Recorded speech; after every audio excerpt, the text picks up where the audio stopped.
कभी कभी लाइफ में हमारे सामने ऐसी सिचुएशंस खड़ी हो जाती है जिनसे लड़ना मुश्किल होता चला जाता है। हालात हमारे कुछ ऐसे हो जाते हैं मानो सब कुछ खत्म हो गया हो। दूर दूर तक सिर्फ अंधेरा ही अंधेरा दिखाई देता है। कुछ समझ नहीं आता कि ऐसी सिचुएशंस में करें तो करें क्या। और कई बार तो ऐसी सिचुएशंस में क्विट करने का मन करता है। हालात चाहे तुम्हारे कैसे भी क्यों ना हो, एक बात तो तय है कि ये वक्त अभी गुजर जाएगा। चाहे अच्छा वक्त हो या फिर बुरा वक्त, गुजर जाएगा।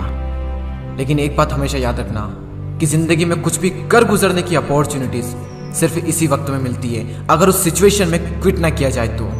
क्योंकि विनर्स जो होते हैं वो कभी भी क्विट नहीं करते, और जो क्विट करते हैं वो कभी भी विनर्स नहीं बनते।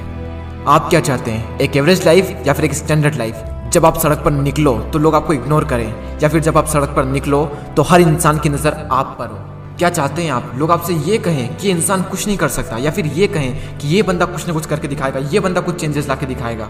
लेकिन कैसे करेगा? क्विट करके। मर जाना, लेकिन क्विट मत करना। चाहे परिस्थिति कितनी भी विपरीत क्यों ना हो, कभी भी क्विट मत करना। आपका समय आज बुरा है, कल और बुरा होगा, लेकिन परसों आपकी जीत होगी। लेकिन सिर्फ शर्त इतनी सी है कि आप उस सिचुएशन में टिके रहो और क्विट ना करो। ये प्रकृति चाहती है कि हम इन परिस्थितियों से लड़ें, संघर्ष करें, ताकि हम और मजबूत बन सकें। क्योंकि ये परिस्थितियाँ आती है हमें मजबूत बनाने के लिए, ना कि हमें कमज़ोर बनाने के लिए। ये प्रकृति चाहती है कि आप और कामयाब बने, इसलिए आपके साथ कुछ न कुछ बुरा होता रहता है। और ना सिर्फ आपके साथ, बल्कि इस दुनिया में मौजूद हर इंसान के साथ हर समय कुछ न कुछ बुरा होता रहता है।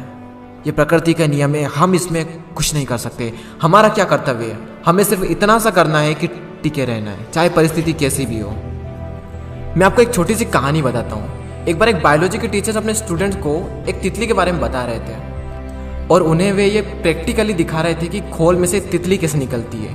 और वो टीचर ये कहकर चले गए कि कोई भी स्टूडेंट्स उस तितली की मदद नहीं करेगा। वहाँ पर जितने भी स्टूडेंट थे वो ध्यान से उस खोल में से तितली को निकलते हुए देख रहे थे। तभी एक स्टूडेंट को उस पर दया आ गई, और उसने उस तितली की मदद की उस खोल से बाहर निकलने में, और सफलतापूर्वक वो तितली उससे बाहर निकल गई। और उस स्टूडेंट की वजह से उस तितली को कोई संघर्ष नहीं करना पड़ा, कोई ज़्यादा मेहनत नहीं करनी पड़ी उस खोल से बाहर निकलने में। लेकिन वो तितली थोड़ी ही देर में मर गई। जब टीचर वापस लौटे तो उन्हें पूरी घटना मालूम हुई। तब उन्होंने अपने स्टूडेंट को बताया कि वो तितली जब संघर्ष करती है तो उससे उसके पंखों को मजबूती मिलती है। यही प्रकृति का नियम है। उस तितली की मदद करके उस स्टूडेंट ने उस तितली को संघर्ष करने का मौका नहीं दिया, और यही परिणाम हुआ कि वो तितली मर गई।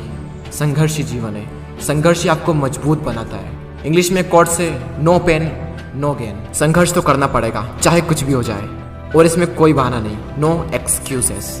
जो विनर्स होते हैं या तो किसी काम को करते ही नहीं, और अगर वो किसी काम को करते हैं तो उसमें कभी भी कोई भी बहाना नहीं बनाते। और जो लूजर्स होते हैं वो किसी भी काम को करेंगे तो हर किसी में बहाना बना देंगे। अगर वो चाहें तो बहाना बनाने पर पूरी एक बुक लिख सकते हैं। मेरी तो किस्मत ही खराब है, मेरे साथ ही ऐसा क्यों होता है, मेरी एज बहुत कम है, मेरी हाइट बहुत कम है, मैं काला हूँ, मैं सुंदर नहीं हूँ, लोग मुझे पसंद नहीं करते, मैं ज़्यादा पढ़ा लिखा नहीं हूँ, मेरे पास टाइम नहीं है, मेरी आवाज़ अच्छी नहीं है, मेरे पास ये नहीं है, मेरे पास वो नहीं है, काश ऐसा होता, काश वैसा होता। देखो, जो जैसा है वो वैसा है। ना तो आज तक कुछ बदला है और ना ही कभी कुछ बदलने वाला है, तब तक जब तक कि आप अपने आप को नहीं बदल लेते। जब भी अंदर से ऐसी फीलिंग्स आए, जब भी बहाना बनाने का मन करे, अपने आप से जोर से चीख के चिल्ला के अपने आप से कहें नो एक्सक्यूजेस। कोई बहाना नहीं। जहां पर भी आप काम करते हैं, जहां पर भी आप पढ़ाई करते हैं, जो भी आपका वर्क प्लेस है, वहां पर कागज पर लिखकर चिपका दें नो एक्सक्यूजेस। कोई बहाना नहीं। मैंने भी अपने वर्क प्लेस पर ये लिख रखा है नो एक्सक्यूजेस, और आज से आप भी कसम खा लें कि कभी भी जिंदगी में बहाना नहीं बनाएंगे। आज आप लोग भी कमेंट में लिख कर जाएं नो एक्सक्यूजेस, ताकि मुझे पता चले कि कितने लोगों ने इस वीडियो को पूरा देखा। मैं आपसे मिलूंगा अगले वीडियो में। जय हिंद, जय भारत।